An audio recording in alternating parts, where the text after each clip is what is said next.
Hello everyone, Mike Arnold here, co-founder, path trading partners along with Bob Iagino. So based off this, we did get a pausing bar. So based off the minor levels, we were watching for the 71.46, clearly spiking through that.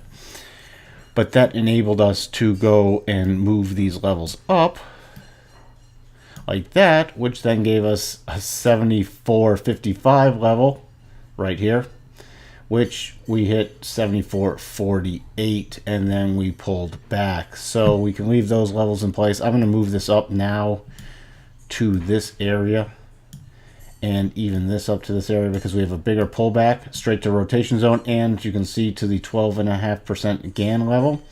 So let's see if this holds. Key level you're going to be watching for now is about 6,900, holding 6,900. If we drop below that, 6,800 is the bottom of the rotation zone. And if we were to fall below that, we'd be watching for somewhere back down around 6,450 to 6,400. The upside, rotation back up, 74.50, first key area, which is the prior swing high, 76.45, 78.43, 79.77, I'll just call that 8,000.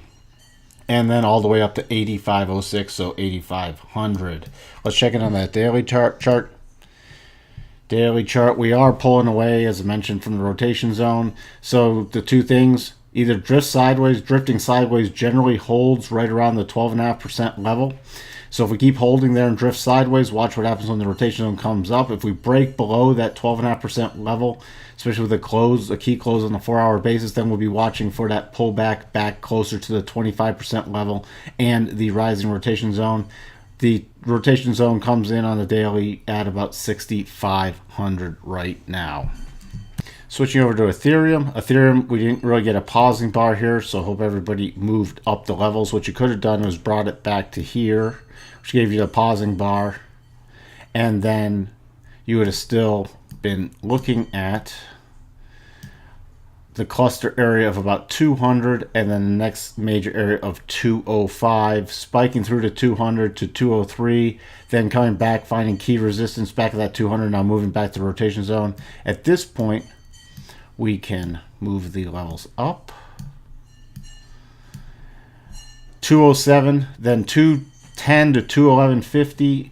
These are key levels to the upside. Then 216.89, so essentially 217. Right now, holding the rotation zone, and see this clearly dropped below the 12.5%. This is a really sloppy double. So if you wanted to, if you're looking for levels lower, you could come here and let's see. Let's make sure it comes over here. So the key levels we'd be using, since this extends beyond the move that started it, we're not going to use that level. We're going to use these other two levels. So on a pullback, if we drop below 183.94, we'll be watching for 178.61 and then major cluster area of about 174.50, 174.25 to 174.50. That's based off the 4-hour chart. Let's switch over to that daily chart. Daily chart, so the rising rotation zone is just above that 178 level, so I'd be watching a little closer, probably to about 179 to 180, and then the bottom's reinforced by that rotation zone coming in right at that 174.25 to 174.50. So those are your key levels to the downside. Again, lots of selling coming in yesterday and so far today above this 194 area. So we have for you on Ethereum and Bitcoin, and we'll talk to everyone soon. Bye for now.